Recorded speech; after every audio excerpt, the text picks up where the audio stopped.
All right. So after some work, um, part of the issue is the rear bolt on this was stripped a little bit. Um, so I found that I was able to throw some tin foil in there and kind of crack that a little bit. Won't always be the case though, so be wary. Be wary of that. Let's go ahead and do these both so we can avoid any mysteries.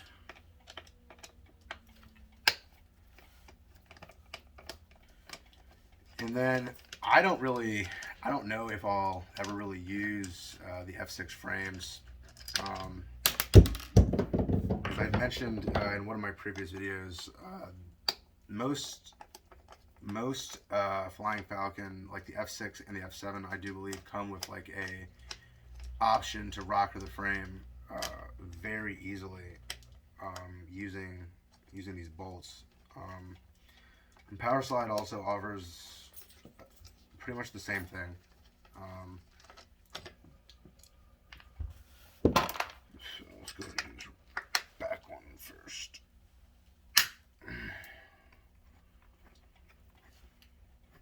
Yeah, it's not a fun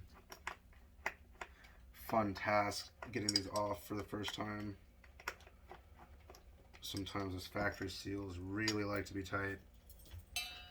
You know, they're putting them on there usually with machinery or whatever it is, or like a torque wrench, impact wrench, whatever it might be. But it's stronger than my hands. All right. And as I was also saying before, Heaven Point, right? Yeah. So I don't know if I don't think you really want to pull that out at all. But yeah. So this bad boy, basically, I'm gonna go ahead and slap it on the middle. I think that's gonna be where I'm gonna end up liking it the most.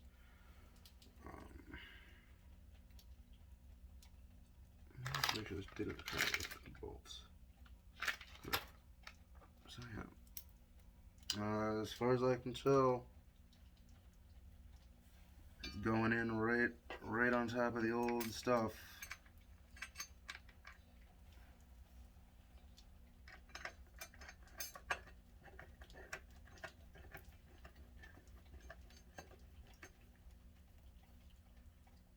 Now the other thing too is, and I'm sure this is an option, but I'm sure if you had issues, with like a riser plate or something of that nature, I bet you could get something to kind of fill a gap. I'm hoping that I'm not going to have any other issues besides that initial bolt being a little bit of a pain in the ass.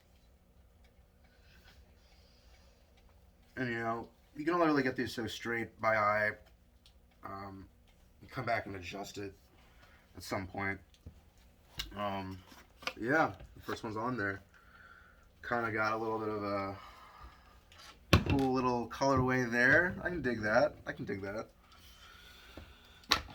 Number two. Numero dos. So again, line those up, and I'm using the back. I don't know if it'll make a difference. You'll be able to.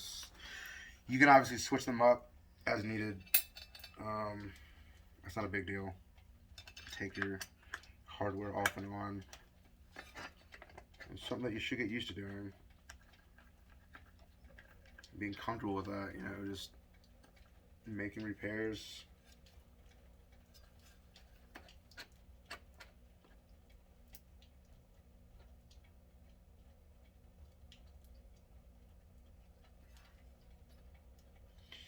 Now that I'm thinking about it, I probably should have lined up the back one completely. Like that should have been my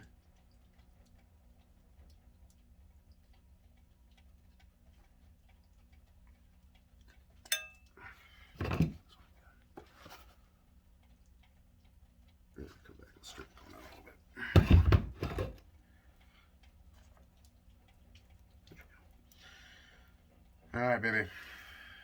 Come on. Papa loves you.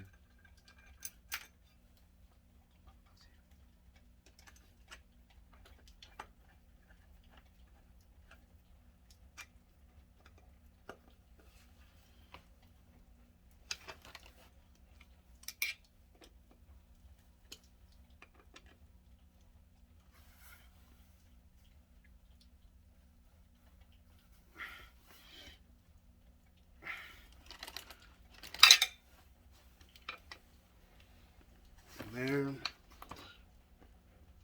have it.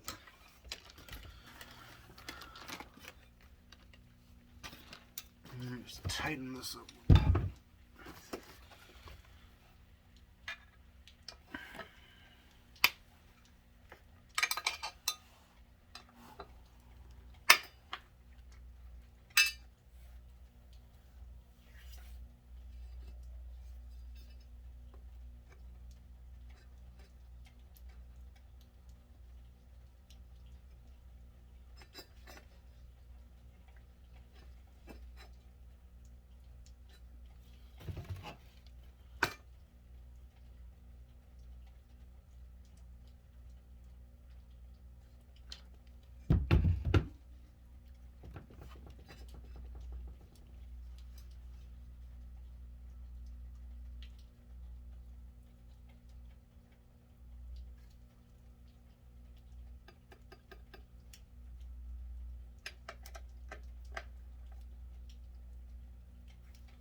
Alright, so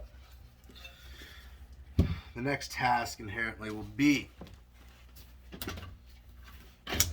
simply removing these wheels, these 90s,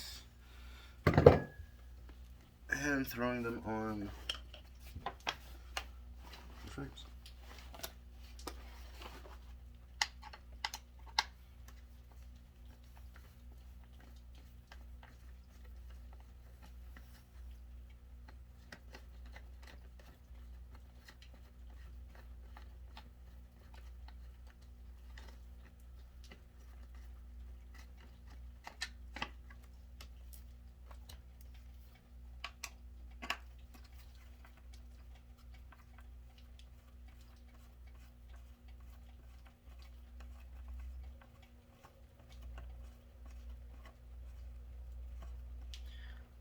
I will say that out of my frames, the power slide,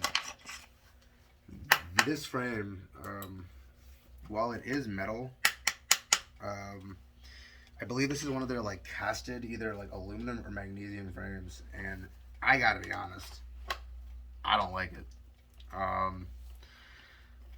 The axles are very arduous to take out compared to any of the other skates I own. And I don't really understand that, and why that is, but it's what it is.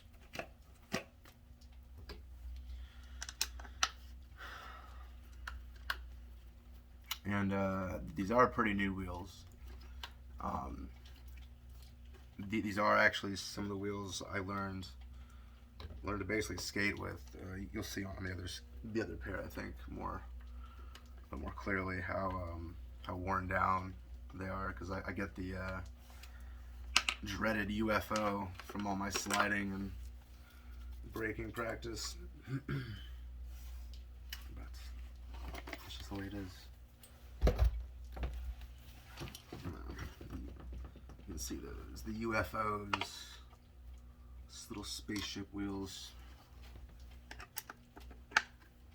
You know, there's really nothing you can really do about that, except for just rotating your wheels a little bit more regularly, and it'll kind of help smooth it out a little bit.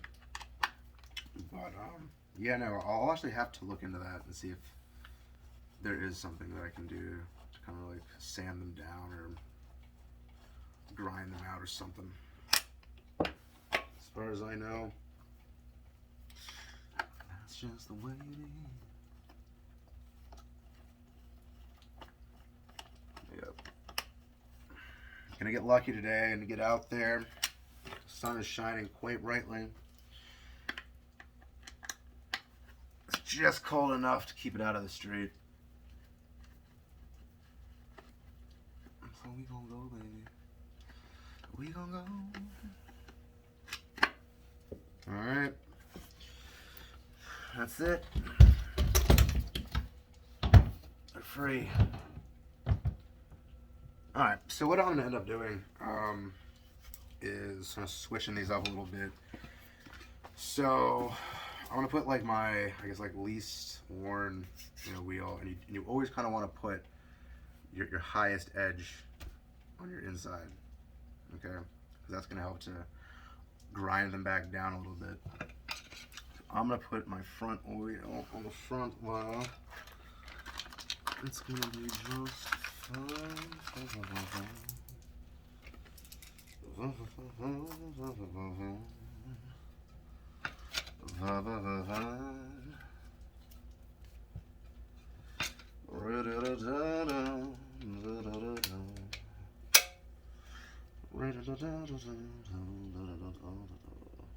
So again, high edge. High edge is going to go on the inside, so you can really see the difference there. It's just like one edge is a lot higher, it's a lot smoother, And we rotate these wheels for the same reason that we rotate tires on a car. Also, another tool that I love to just keep around is an old toothbrush. Cannot be beat for keeping your stuff clean. Make sure I don't lose track of that. Right.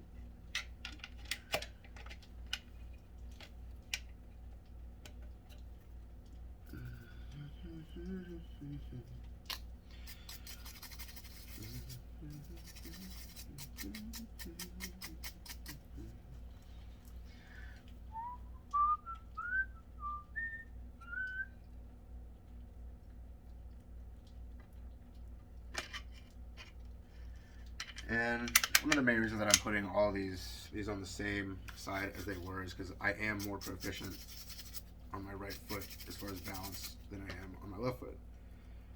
And I'm sure everyone out there has, a foot that they favor, a foot that they like more. It's just the way it is. This one's actually kind of even. What do you think? I think this is the higher edge there. Not very much. Alright. Let's tighten these down. Hopefully I can just use this guy. I don't feel like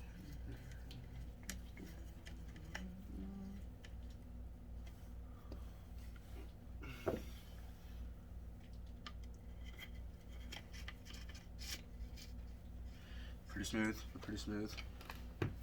So yeah, what can I say about this? Already, I mean, they fit nicely. It's definitely going to work out there. That's always a good sign. I definitely like the way it looks. I love the pink, it's great. Smooth flowing, it's nice. The axles are nice. I'll have to play around, see how the wheels like to be tightened. That's something else that is important, not to over tighten your equipment and for warping what it's on. So, one down. The watermelons.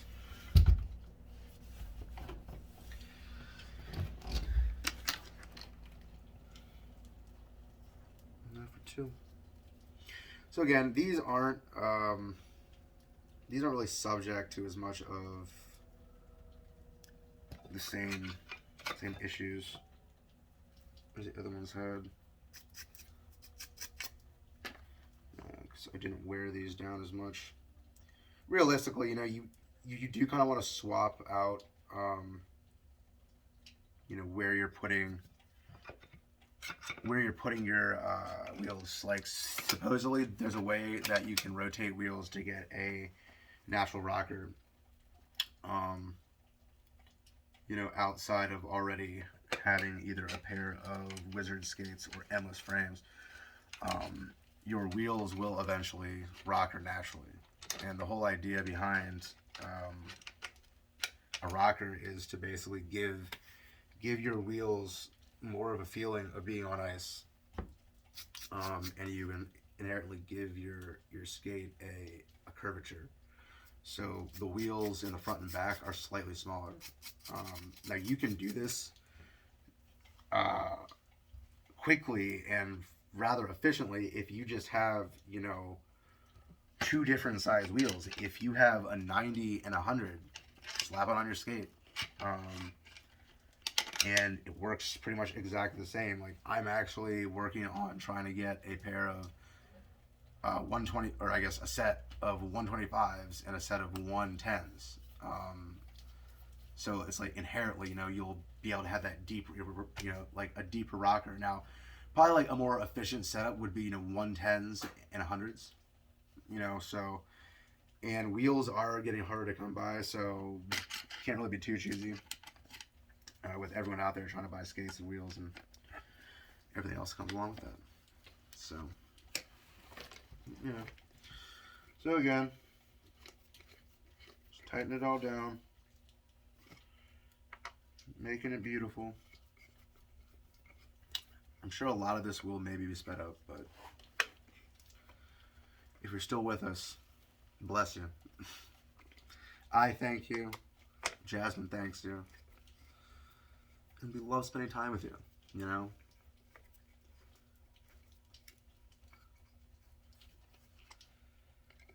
The last one.